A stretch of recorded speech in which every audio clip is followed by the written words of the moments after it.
We continue with our coverage of the Chibok girls, return of the Chibok girls anniversary from the United States, where congressional members there have held a forum in recognition of the 5th year anniversary of the abduction of the Chibok schoolgirls.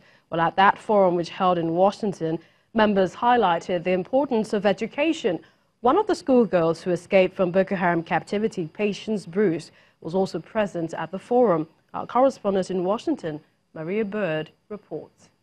Wilson hosted a forum to recognize the 5-year anniversary of the kidnapping of the Chibok girls, remembering those still held captive. Bring back our girls, moving in Nigeria is still moving forward. Our focus must turn to all of those still in captivity, as well as to the many girls denied school by custom, by tradition, and by poverty, and to the countless others torn from their schoolrooms by violence or humanitarian disasters. Research from around the world shows us that educating girls and women is the single most important intervention any country can make. When girls and women have access to education and income, societies become healthier, children live longer, economies grow faster, and governments are less corrupt. This forum included one of the escaped Chibok girls who is currently enrolled in a U.S. college. I went to my first boarding school at Government Girls High Secondary School, Kondiga, about 25 kilometers northeast of Maiduguri. I was overjoyed to go there because I always wanted to get a good education. It was a dream come true for me. However, 2 years into my education in Kondiga, I started to hear sounds of bombs and guns. It was my first time hearing such sounds, but I pretend like everything was okay, because if I have told my parents about it, they will have asked me to come back home, and I didn't want to go back home without completing my education. U.S. congressional members continue to support Nigeria and those who are under captivity by Boko Haram. Their support continues each and every day that they sit in Capitol Hill fighting for laws and aid to support the continent of Africa. From Washington, Maria Bird, Channel Television News.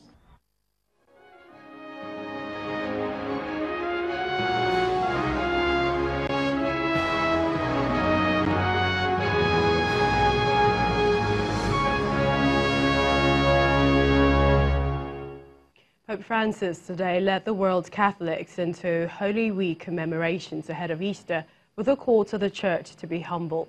The Pope says triumphalism lives off gestures and words that are not forged in the crucible of the cross.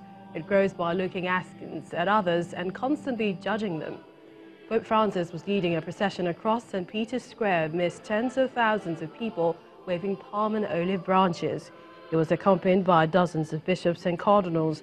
He said in his homily that it was important to resist the temptations of triumphalism and remain humble. At the end of the 2-hour service, Pope Francis asked the crowd to pray for peace, particularly in the Holy Land and all of the Middle East.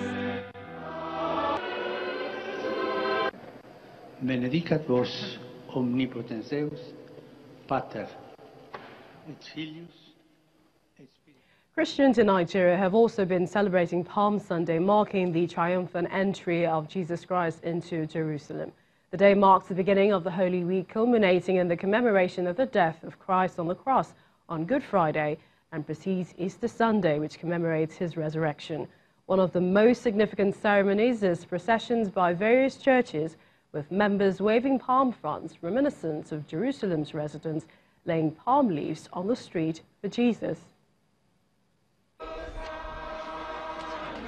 Displaying palm fronds and singing, Catholic faithful in Kaduna State march round the church premises to usher in the Holy Week, leading to the death and resurrection of Jesus Christ.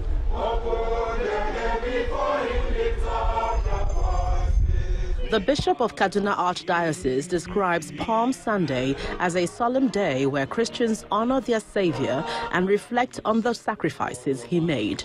In his message, the bishop decries the spate of kidnappings and violent attacks by armed bandits in Kaduna, Zamfara, Katsina, and several other states, where many people have been killed and several others displaced from their homes. He notes that the time has come for the federal government to change strategy and review its security apparatus in order to effectively tackle the security challenge that have become a nightmare to many residents. The business of every government anywhere in the world is to protect and secure lives and property. Where we are now, I think our government is not doing enough. Our president must wake up. Whatever the case, he must wake up and protect our lives and property. That is why Nigerians elected him. So I am saying that they should do much more better. Whatever they have been doing up to now has not yielded the desired result, and therefore they must change tactics. They must change gear. At the St. Bartholomew Anglican Church in Buhari, Abuja, the day is marked with a procession. The vicar of the church admonishes Christians on the essence of Palm Sunday. Jesus Christ, who, as much as they didn't stage a physical war, they didn't fight a carnal war, undertook the journey into the holy city called Jerusalem. And the essence, the meaning is to go save the soul of man. He fought this battle to reconcile man to God. The Palm Sunday is an annual event held in remembrance of Jesus Christ's triumphant entry into Jerusalem, riding on the back of a donkey. From celebrations of Palm Sunday to security, where 9 suspected kidnappers have been killed by police operatives attached to Operation Puff Adder. They are believed to be the ones terrorizing travelers along the Abuja-Kaduna highway. In a statement, the force's public relations officer, Frank Mba, on Sunday says the success followed a serious exchange of gunfire between the police operatives and heavily armed bandits at the Akilbu forest of Abuja-Kaduna Expressway, which resulted in the death of 9 members of the gang. In continuation of its sustained intensive air operations against armed bandits hideouts in Zamfara State as well as its environs, the Air Task Force of Operation Diran Mekia has destroyed some logistics stores belonging to the bandits at a location within Kagara Forest. This is according to the Air Force spokesperson, Air Commodore Ibikunle Daramola, who said that the operation was executed this weekend following credible intelligence reports indicating that some of the armed bandits who had fled their camps as a result of their earlier strikes had relocated some logistic items, including fuel, motorcycles, local arms and other equipment to another location within Kagara. The targets initially appeared uninhabited, but helicopters approached and some of the bandits were seen emerging from under the shrubbery, running away from the area. Back in Lagos, 4 people have been confirmed killed by unknown persons in Ogombo community in Lagos. According to the police, 1 of them was beheaded and 4 of the bodies have been recovered. The police public relations officer, Bala Elkanah, told Channels Television that no one has come up to make any official report or identify the bodies, but that investigations are ongoing to unravel those behind the killings.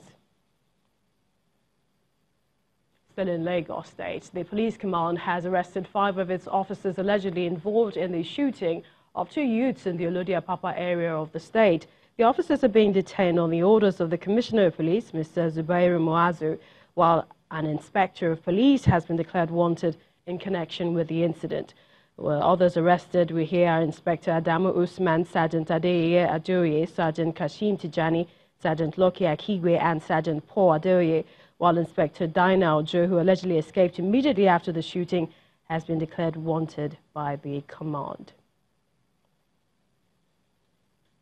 Staying with security, the police in the Federal Capital Territory have arrested 3 persons suspected to be involved in the kidnap of a Channels Television reporter, Mr. Friday Okegbe, on March the 22nd. Details released on the official Twitter handle of the police headquarters states that the officers attached to Operation Puff Adder arrested the suspects last Tuesday, April the 9th, following intelligence reports. The suspects include Hanil Patrick, 29, from Akwa Ibom State, Abdul Wahab Issa, 29 as well, from Kogi State, and Salisu Mohammed, aged 32, from Kogi as well. Police force PRO says from their investigations, the channel staff was not originally the intended target of his abductors when he was taken from Abuja. The police say they have intensified their efforts to arrest other members of the gang who are at large, and items recovered from the suspected kidnappers include a locally made revolver, 3 live AK-47 ammunition, a battle axe, phones, masks with which they allegedly blindfold the victims. Mr. Okebe regained his freedom on March the 28th after being held incommunicado by his captors for almost a week. Still on security, joining us right now in the studio is Channels Television's data analyst consultant Babajide Ogunsowo. Many thanks for joining us on the news at 10. Good evening. So looking at all of the issues, facing Nigeria, the fight against terrorism seems to be going through the valley. Everyone's concerned about the recent attacks they called bandits in some parts of the north.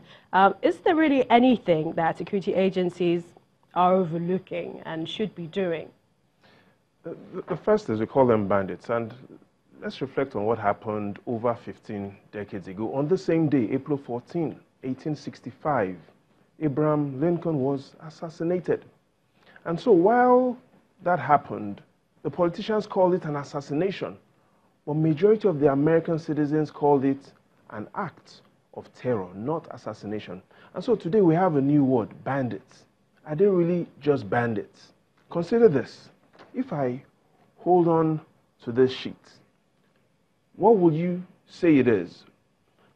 Some people will say this is a white sheet of paper, but that's not the full explanation. It's a white sheet of paper that has a red mark on it. That is the full explanation. So today we should ask ourselves, are these people only bandits or are they terrorists? That is the first question. The second is, what is everywhere in Nigeria is perhaps what should President Buhari do? And I think I know what he should do, but before explaining what he should do, I think he's already suffering from an overdose of advice. The DIA is advising him, the NIA is advising him, the DSS is advising the president. So he doesn't know which advice to take. His wife is advising him, everyone is advising him, religious clerics, the APC, the PDP, even President candidate Abubakar is advising him what to do. So already he's suffering from over-advice. What I think he should do is sit down, close his ears, and go for faster and better decisions. Already he has enough sufficient good advice. And I think that is one thing that should really move us into fighting terrorism, making faster and better decisions by the president. Let me ask on Zamfara and the security concerns there. Is gold mining linked to them? Do we have any evidence? Gold mining is an hypothesis. Here's what I mean. If you look at the production of gold, the data released, the official data released by the National Bureau of Statistics, they say Osun State produces the most gold in Nigeria. Over 39,000 grams worth of gold was produced in Osun State last year. Zamfara produces a third of what Osun State produces. Does Osun State have the same level of violence? And so production of gold cannot be the real cause of the problem. From the evidence, the real cause of the problem is what I could name PURE, P-U-R-E. The first P stands for poor regulation. The mining sector in Zamfara State is poorly regulated. That is the first cause. The second is there is an under-reporting of gold that is produced in Zamfara State. What do I mean by under-reporting? From the data we have, the gold that is produced in Zamfara is only 14,500 grams, the equivalent of the weight of just a 5-year-old girl. Is that really what is produced in Zamfara? The equivalent weight of gold, the equivalent weight of a 5-year-old girl. The third challenge is radicalization. And by radicalization, I'm talking about the terrorists finding it easy to infiltrate the homes of families that are ignorant, poor, and unemployed. And the third is exploitation. And in the days ahead, I will explain what I mean by exploitation of land. Can we get out of this? Oh, yes, I think we can. Already, the military is working on some interesting strategies. So we have the Operation Safe Corridor that has been introduced by the Office of the Chief of Defense Staff and the Defense Intelligence Agency. Now, listen carefully to this. Top international counter-terrorism professionals rate the Operation Safe Corridor, which is a de-radicalization program, as one of the most effective counter-terrorism programs in Africa. And what we will expect in the days ahead is the military will continue with such creative solutions. But again, the challenges we face do not require only a military solution. It requires an urban development problem. We need politicians to fight less. Again, because when politicians fight, that is the sweet recipe that allows terrorism to cook very well. We need politicians to fight less, and so that we all work together to ensure that we find more creative solutions to ending terrorism. Again, I'm sure you don't need advice on what to do right now. The president already has an over-advice syndrome, and I think we just need to make faster and better decisions. Well, actually, thank you for joining us on the News at 10. Babatunde Ogunso, our channel's television data analyst.